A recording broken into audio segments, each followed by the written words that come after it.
Hi, I'm Robert with Musson-Patout Chrysler, Dodge, and Jeep in New Iberia. I'm here to talk to you a little bit about the importance of bringing your car in when you have a check engine light. This one here has actually got quite a few problems that came in. They came in with a concern of a check engine light. Unfortunately, the car only has one check engine light. What we've done today is plug it into our scan tool to find out what's going on with it. As you can see on the screen, there's about 15 different computerized modules in this car that record data and will put a check engine light on if any problems are found. As you can see on this one, there's actually 5 different yellow spots, which are different computers that have codes set in the car. Any one of these things can cause drivability concerns, fuel mileage issues, and even safety concerns if it's a brake or an airbag problem.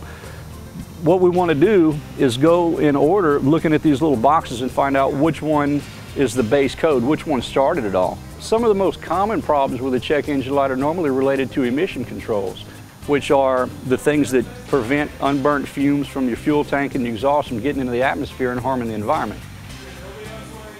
Those are the ones that usually you don't have to worry about, but you never know if that's what it is until you plug it into a scan tool.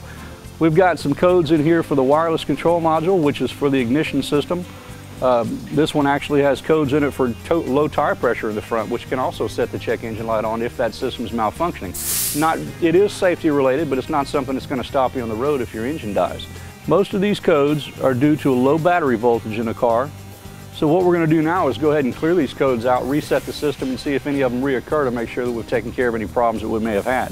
If a repair is necessary, what happens when you look at the vehicle, each one of the codes that pops up has a diagnostic procedure that you actually have to follow, which we pull up in our technical manuals and things like that. And it's normally a flow chart of things that can cause the problem. Once we go through that flow chart and decide whether or not there is a faulty component or an issue with it, make the repair, then we actually reset the codes, get them out of the system, and then go through a couple of drive cycles with the vehicle to make sure the codes don't pop up again, which tells us that the repair is complete with no more problems. This particular car today does not have any physical problems based on the codes that we see. They're all from low battery voltage and loss of communications from one module to the other. We know that the battery is good. We've already tested that, so we're going to clear these codes out, run the car for a while, and verify that none of the codes come back up again, which tells us we have a good repair.